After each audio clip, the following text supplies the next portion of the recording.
We know that conventional TV and online video are coming closer together for consumers on the screen in the home, and that means that ad planning on TV and online advertising is coming together, creating another opportunity. But what are the challenges in amalgamating the conventional TV and the new digital online ad buying process, and what is Videology doing to help in that?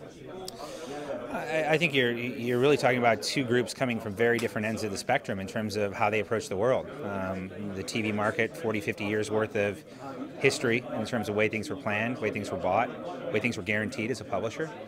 And on the digital side of it, a very different approach where things weren't naturally guaranteed and planned in the same method, where performance advertising has a much more dominant position, whereas on the television side of it, brand advertising and big multinational companies tend to dominate. And so bringing those things together, you really had to kind of bring the best of the digital world, the tracking, the monitoring, the reporting, the ability to be addressable to one-to-one, but bring along the things that made the television buyer, planner, trading more comfortable.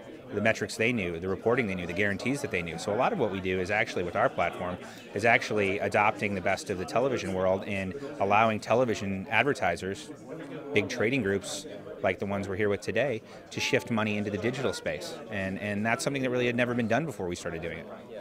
So the likes of Nielsen have trialed new style, well, perhaps old style measurement techniques in online video, the online campaign ratings and the cross-media campaign ratings, the gross rating point system.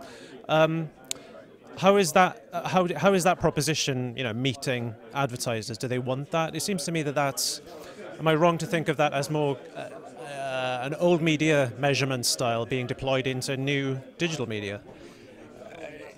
I mean, the general view we've seen is very positive, I would say, and I think it's a unique observation of the last 6 months just to see how successful Nielsen's been with their product launch. It definitely is born of the television world ratings, but what we're seeing is it's being used as the dominant mechanism by which television money is shifting into digital. So, I mean, we just, as the first kind of count, we're seeing, guarantees being mandated as part of media shifting out of television into digital, that it be audited and be guaranteed against those metrics. That's something that's never existed in the digital world before. The idea that you would under-deliver a campaign or over-deliver a campaign was very normal. TV world, that's completely abnormal and not acceptable. So things like this actually allow them. It's one of the probably the first major mechanism we've seen that allows a television buyer to shift money and feel he has an apples-to-apples comparison. There are several gross rating point systems vying for attention, vying presumably to be the default measurement metric. Is that damaging, or do you think we'll see a shakeout in that space? I think it's good. I mean, I think competition in general is good because it helps people stay sharp and produce the best product. So I think it's a good period for us to all go through. I think even our early observations into digging into these things and helping our advertisers, but also helping publishers to deal with these problems is they're born of different worlds. Certain people's are born more of the digital world. Certain people's metrics are born more of the television world, and I think each one has its own place. I guess the decision will be what's the bigger kind of opportunity to shift 1% of billions of TV dollars or 50% of tens or hundreds of millions of digital dollars. So, we talk about the internet TV opportunity in the lounge on the big screen, but ironically there are not many people who are doing that yet, and ironically video consumption of mobile devices, even in the home, right in front of that screen, is shooting up. Many services are seeing 40, 50, 60% video consumption on mobile devices. But is the ad tech catching up? Mobile devices, we know there's a problem with addressability, for example. What are the challenges there, and what is Videology doing to help?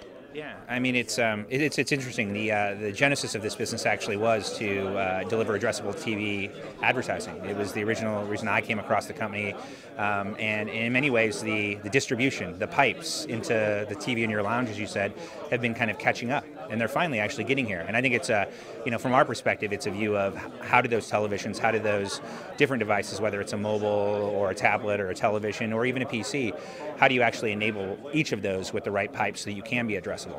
And from our perspective, data and targeting have been a big part of that. We acquired a company over the summer with the express intent of targeting across devices called Collider Media.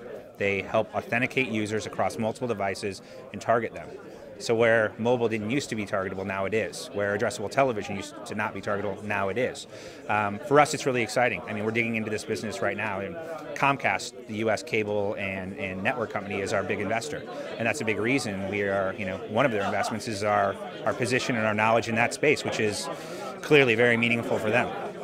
Are there parts of the value chain that you think? So you mentioned you've acquired a company. I think you've acquired a couple of companies over the last couple of years. Are there pieces of the puzzle that are yet to be filled in? I think there always are. I think you're probably to the point in the evolution of the ad tech industry and maybe even kind of the video space of it where they're tending to be more innovation in the feature side of life versus fundamental kind of new players that are coming in and reinventing the world. I think from our perspective, you're seeing a lot of the money being spent kind of being driven out of big, large TV advertisers in multiple countries, and that's driving a lot of behavior for us as a company. It's driving a lot of our expansion into new markets where our clients want us to go and help facilitate that process.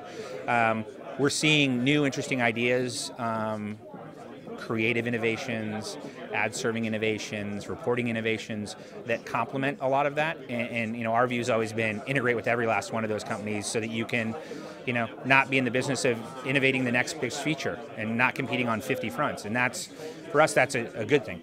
This industry is different. The thing that I've learned in the time I've been involved with the BBC the last 5.5 years is the television advertising industry is definitely in love with advertising.